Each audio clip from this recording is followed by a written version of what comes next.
The first time we've had the privilege of hosting here in Wilmington, Delaware. We're just delighted to have the conference here. It was a special privilege for me because I had the opportunity to come tonight at their banquet to introduce one of my favorite colleagues in the U.S. House of Representatives, Congressman Shaka Fattah. He's been a good friend to me. He's almost like an unofficial member of our delegation. We only have a delegation of one.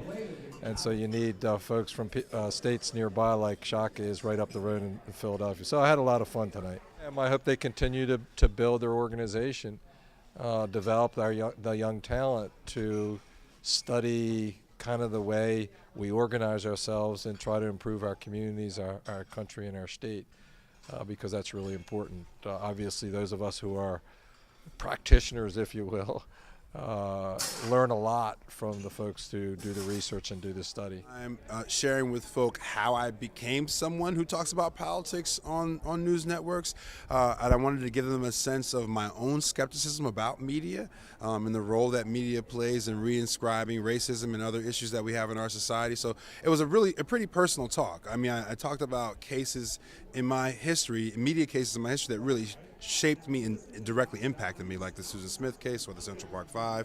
And so I hope that audience members got a sense of like who I am and why I do what I do when I'm on TV talking about politics and things of that nature.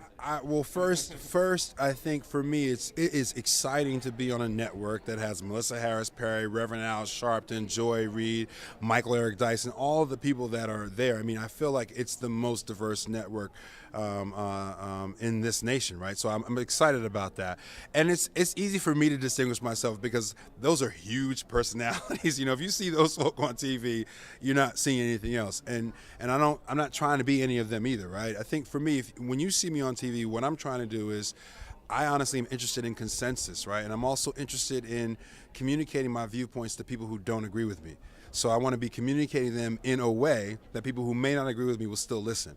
And so I hope that anytime you see me on TV, that is the energy that I'm trying to bring to the table. Oh, well, I've been coming to the conference for about 5 years now. I started as a graduate student, and now I'm a faculty member over at the University District of Columbia. So that's how I pretty much got my start that way. Well, I'm definitely looking for some certain topics. My research focuses on deracialization, so I just came out of the deracialization panel, which was very good.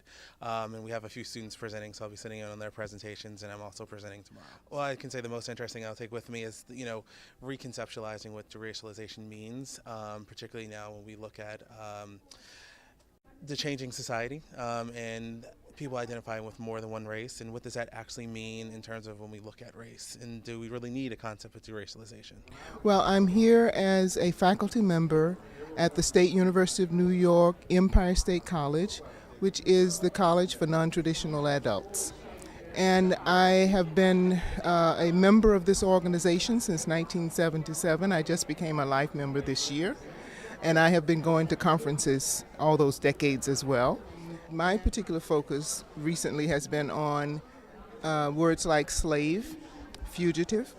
I always ask my students to say enslaved people, because slavery is a condition, not a people. There's so much power in the words that we use. The fact that we now say chairperson instead of chairman is an example for me of language revision. The fact that we now say mail carrier instead of mailman.